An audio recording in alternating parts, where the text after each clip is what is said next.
पाटील यांना डिटेन करण्याची गरज आहे। आणि आता मी जसं म्हटलं होतं की मी शेवटचा मुद्दा जो घेईन तो अतिशय महत्वाचा असेल।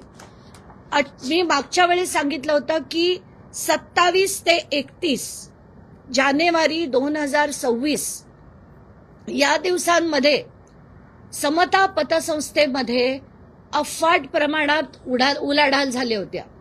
मी तारखांमध्ये सांगितलं होतं की किती तारखेला किती मेसेजेस आले, त्याची माहिती सुद्धा मी माध्यमांना दिली होती। आता आणि एक महत्वाची माहिती म्हणजे ज्या दिवशी अजित पवारांच्या घराच्या बाहेर म्हणजे बारामतीच्या घराच्या बाहेर जेव्हा भानामतीचे प्रकार झाले, त्या 17 तारखेला रात्री खरात हे ठाण्यात आले होते।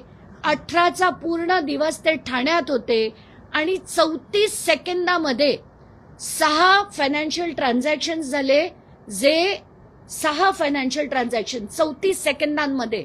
आणि त्या सगळ्याचा जे याच्यावर आपल्याला दिसतंय की हे जेव्हा झालं तेव्हा खरात ठाण्यात होते, ठाणा वेस्टला एका रेस्टॉरंटमध्ये बसलेले होते। आता याची चौकशी काय, त्याचं गूढ काय हे पोलिसांनी उलगडायचं आहे। आता तुम्हाला कोणाला काही प्रश्न विचारायचे असतील तर ते नक्कीच विचारा।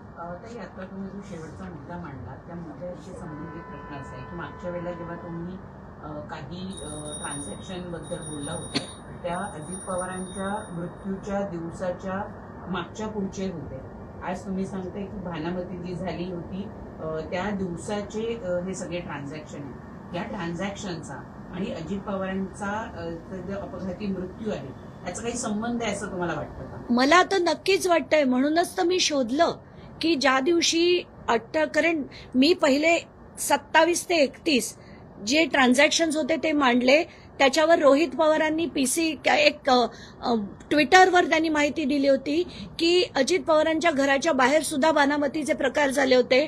मी माध्यमांकडनं ती तारीख घेतली, ती तारीख शोधली आणि त्याच्यात मला दिसलं की त्या दिवशी त्यांचं लोकेशन हे ठाण्यात होतं आणि 6 ट्रान्झॅक्शन हे 18 तारखेला सकाळी झालेले आहेत आणि त्याचं सगळ्या 6चे 6 34 सेकंदांमध्ये होऊन हे सगळे 6 लोकेशन सुद्धा ते मी टावर लोकेशन सुद्धा एसपींकडे पाठवून दिलेले आहेत। ही सगळी माहिती जी मी बोलतेय ती 2 दिवसापूर्वी मी एसपींकडे पाठवलेली आहे।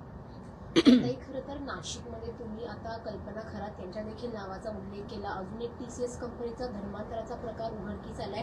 मात्र या प्रकरणात दोन्ही ज्या महिला आहेत त्या दोन्हीही फरार आहेत, म्हणजे खरात प्रकरण असेल टीसीएस प्रकरण असेल दोन्ही महिला आरोपी फरार आहेत, अजूनही त्या सापडलेल्या नाहीयेत।